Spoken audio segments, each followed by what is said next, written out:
আজ না হয় আমরা অধিকার বোধ নিয়ে কথা বলি। অধিকার বোধ এমন একটা জিনিস যার উপর নির্ভর করে আপনার প্রত্যাশা এবং প্রাপ্তি। যার কাছে কোনো অধিকার নেই তার কাছে কোনো প্রত্যাশা থাকার কথা নয়, আর যার উপর অধিকার আছে তার কাছে প্রত্যাশা থাকাটাও বাঞ্ছনীয়। সম্পর্ক আসলে কি চায়? সম্পর্ক চায় অধিকার, সম্মান, ভালোবাসা, দায়িত্ববোধ এবং যত্ন। একটা মানুষের উপর অধিকার বোধ থেকেই তার প্রতি ভালোবাসার জন্ম হয়। পৃথিবীতে শত কোটি মানুষের ভিড়ে আপনি কিন্তু সবার ওপর অধিকার দেখাতে চান না। আপনি ঠিক তার কাছেই অধিকারের দাবি করেন যাকে আপনি ভালোবাসেন।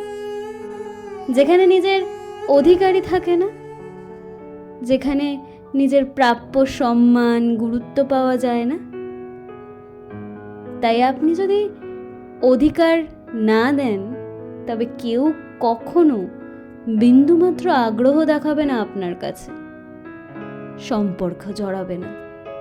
পৃথিবীতে অধিকারহীন সম্পর্ক হয় না। সম্পর্কে পরস্পরের প্রতি পরস্পরের অধিকার সম্পর্ককে গভীর করে তোলে। পরস্পর যখন পরস্পরকে অধিকার দেয় ঠিক তখনই সম্পর্ক তার ছন্দ ফিরে পায়।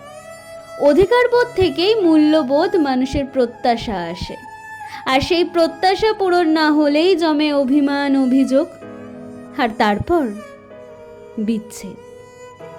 সম্পর্কে বিচ্ছেদ হওয়ার পর মানুষটা বেঁচে থাকলেও আর তার প্রতি কোনো অধিকার থাকে না। মানুষ আসলে ভুলে যায় না, সব মনে রাখে। শুধু অধিকার থাকে না বলে সে নীরব হয়ে যায়, নীরব হয়ে থাকে।